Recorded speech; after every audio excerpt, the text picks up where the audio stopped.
윤영걸 전 매경닷컴 대표님 나오셨습니다. 윤 대표님, 네. 이 김문수 후보가 던질 수 있는 카드 중에 마지막 카드가 바로 단일화 카드 아닙니까? 그렇죠. 뭐 네. 여러 차례 다뤘고 모든 가능성들을 다 검토도 저희들도 했습니다만은 지금 1차 네. 단일화 시한은 25일이란 말이에요. 네. 그건 지났어요. 그렇죠. 그러니까 인쇄가 되기 전에 네. 투표지가 거기서 단일화가 돼갖고 한 사람이 빠지는 게 제일 좋은데 지금 2차는 28일 아닙니까? 네. 29, 30일은 그렇죠. 윤석열 네. 후보랑 안철수 후보도 사전투표 직전에 다 타결을 직전에 봤어요. 했죠. 예. 네. 그러니까 시간은 있다. 이렇게 그러나 볼수 있겠습니다. 최종적으로 예. 6월 3일 투표 네. 전 6월 네. 2일까지 하면은 또 다소라도 한 절반이라도 건질 수가 있는데 그 효과는 이제 뚝 좀 떨어지니까 떨어지겠죠. 28일까지는 네. 어떻게든 단일화를 해야 하지 않겠느냐. 네. 그렇습니다. 그리고 27일 마지막 3차 그 TV 토론 네. 이 결과에 따라서 경우에 따라서는 뭔가 대반전이 일어날 수도 있는 것 아니냐. 네. 그래서 지금 김문수 후보 측에서는 단일화를 성사를 위해서 뭐 할 수 있는 노력은 다 하고 있는 것 같아요. 네. 그러나 아직까지는 지금 이준석 네.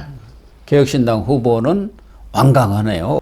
그 단일화 하려면은 이재명, 김문수, 황교안 이런 사람들 그 부정선거 같이 주장하는 사람들끼리 단일화하라. 나는 관심이 없다. 네. 지금 이러고 있는 거 아닙니까? 그렇습니다. 예. 끝까지 뭐 40대 주자로서 완주하겠다는 의사를 표시하고 있는데 지난 선거에서 이재명이가 윤석열 후보한테 0.73%로 질 때 심상정 후보가 엄청 욕을 많이 얻어먹었거든요. 그래갖고 정계에 사실상 네. 퇴출됐지 거의 않습니까? 쫓겨나다시피 심상정이가 진보 사퇴했으면은 사실 뭐 이재명이가 2%를 얻었잖아요. 그렇죠. 2점 몇 퍼센트 얻었. 이재명이가 될 수도 있는 예. 선거였어요. 그런데 그러니까 이번에도 뭐 이준석이가 지금 10% 안팎이거든요. 그러니까요. 네, 물론 뭐 최소한도 8% 이상이. 마지막 투표장에 가면 사표 방지 심리로 조금 더 떨어질 것 조금 같아요. 떨어집니다. 떨어진다고 해도 한 8%로 그렇죠. 저는 떨어지라고. 이준석이가 끝까지 완주했을 때 얻는 게 뭐죠? 그러니까. 저는 얻는 게 없을 것 같아요. 이준석은 사실상 정치계에서 보수의 페루나가 될 것 같아요. 그래서 저는 정치적인 실리나 명분 차원에서도 김문수 후보 손 들어주고 자기는 빠지고 정말 선거 결과에 관계없이 당권 도전에 다시 나서는 게 당대표를 보수 당대표를 역임한 사람의 책임이자 소명이자 자신의 올바른 처신 아닌가 싶습니다. 그러니까 네. 만약에 이준석 후보가 네. 김문수 손을 들어줘갖고 이겼다 예. 하면은 아주 결정적인 대선 승리에 1등 공신이 1등 되고 공신이 돼가지고 공동정부까지 얘기가 좀 나오고 있잖아요. 40대 총련이 그래서 나오는 거 아닙니까? 옛날에 DJP 연합할 때 JP가 그리고 총리했잖아요. 예. 그리고 장관 5명 임명했잖아요. 그러니까 그 개혁신당 구멍가게잖아요. 예. 벌떡 일어나는 거예요. 국민의힘을 사실상 접수할 수 있는 거예요. 그래서 저는 이준석이가 왜 저렇게 고집을 피울까? 고집 피워서 만약에 패배하면은 보수의 페류나가 돼서 설 자리가 없어요. 이겨도 설 자리가 없습니다. 끝까지 완주하면. 예. 김문수가 승리하는데 이준석이가 기여를 끝까지 못하는 완주했다. 그러면 아무 국회의원 없는 개혁신당이 앞으로 행로가 뭐가 되겠습니까? 본가 개혁신당에 호랑이 굴에 들어와서 세석이 있습니다. 세석. 예, 국민의힘에서 싸워야죠. 예? YS가 옛날에 3당 합당할 때 호랑이 굴에 들어가서 결국 대통령 했잖아요. 예. 그렇습니다. 이준석도 왜 저렇게 고집 피우는지 저는 이해를 못하겠어요. YS는 예. 진짜 호랑이 굴에 들어간 거고 그렇죠. 이준석 원래 본가로 자기가 있던 대로 되돌아오는 거예요. 그렇죠. 그리고 정치 탕화가 돌아오는 겁니다. 그렇죠. 탕화가. 그리고 정치 철학이나 뭐 이런 게 뭐 다른 게 국민의힘하고 다른 게 없잖아요. TV 토론 봤잖아요. 네. 똑같잖아요. 그렇죠. 그래서 그러면- 서로 협공으로 했지 않습니까? 그래서 이준석이가 단일화를 해갖고 설사 패한다 하더라도 대선에 이기지 못한다고 하더라도 이준석은 살아납니다. 그렇죠. 보수의 적장자 딱. 적장자로서 적통을. 나는 대를 위해서 멸사봉고 내가 몸을 던졌다. 어떻게 보면 안종문 의사급이 되는 거예요. 예. 근데 끝까지 완주했을 때 뭐가 남죠? 저는 제가 이준석 같으면은 뭐 TV 토론 끝나고 심야에 저는 단일화를 발표를 할 것 같습니다. 그래서 눈물을 흘리면서 국민들한테 보수를 지지해 줄 거를 호소하고 우리나라가 독재로 가는 거를 막는 사다리를 끊는 내 몸을 던지겠다. 이런 정도의 선언을 하면은 저는 국민들의 여론이 확 바뀔 것 같은데요. 그러니까 네. 지난 2022년에도 네. 윤석열, 안철수가 막판에 네. 그러니까 사전선거 전날 네. 이 단일화를 했지 않습니까? 네. 그래서 0.73%로 이겼어요. 네. 근데 여기서는 공동정부가 실패를 했습니다. 네. 왜? 윤석열 대통령이 안철수를 내쳐버렸어요. 그렇지 않습니까? 그래가지고 완전히 흑살이 쭉정이로 만들어버려서 뭐 아무 자료도 안 주고 안철수 인수위원장 시켰는데 서로 트러블이 생겨갖고 인수위원장 출근도 안 오고 사보타전 일까지 벌어졌지 않습니까? 그냥 그러면서 국회의원 자리 하나 준 거죠. 예, 그리고 친윤들이 득세를 해가지고 네. 공동정부가 실패를 했어요. 그렇죠. 뺄셈 그러나 정치를 한 거죠. 대표적으로 반쯤 성공한 게 DJP 공동정부 네. 아닙니까? 네, 그렇습니다. 그러니까 1987년에 일로 삼김 때는 네. JP가 그 당시는 아마 신민주공화당인가 예, 예. 뭐 해가지고 완주를 해갖고 한 8% 얻었습니다. 네. 그런데 1997년 네. 이때는 DJP 그렇죠. 박태준까지 합쳐갖고 그렇죠. 이 단일화를 해서 결국은 승리를 했고 네. DJ가 네. 그리고 공동정부를 해서 JP가 총리를 하고 네. 경제 분야 이 내각의 거의 반을 JP가 네. 추천권을 행사를 했지 않습니까? 그렇죠. 그때 공동정부 때 JP 쪽에서 임명한 장관들이 일을 잘했습니다. 예, 잘했죠. 그때 이현재 금융감독원장 외환위기 돌파의 주역이었죠. 또 신국환이라고 산자부 장관이 그때 현대 하이닉스 반도체 해외 매각 거의 굳혀지는 거를 끝까지 반대해서 안 팔았어요. 네. 지금 SK 하이닉스가 된 겁니다. 떼돈 버는 회사가 됐죠. 그때 장관들이 일 잘했어요. 그래서 저는 이준석이가 지금 공동정부론 약속하고 빨리 선언하면 제가 보기에는 명분, 실속 다 챙길 수 있을 것 같은데 저렇게 왜 고집을 피우죠? 저는 이준석이가 저 85년 소띠거든요. 예. 소띠들이 좀 고집이 세요. 그래서 저렇게 실속 없는 완주는 저는 권하고 싶지 않다. 이런 말씀을 드리고 싶습니다. 이재명은 계속 내란 세력끼리 단일화할 것이다. 계속 초치는 거죠. 초를 치는 거예요. 그렇죠. 단일화 효과를 그냥 그렇죠. 감소시키기. 네, 단일화 할 것 같다. 계속 그리고 뭐 깔아놓는 거죠. 양측을 내란 프레임에다 그렇죠. 딱 씌우고 지금 그렇죠. 있지 않습니까? 이준석이가 무슨 내란하고 관계가 있고 김문수가 무슨 내란하고 관계가 있어요. 그리고 내란이 우리나라에 일어났습니까?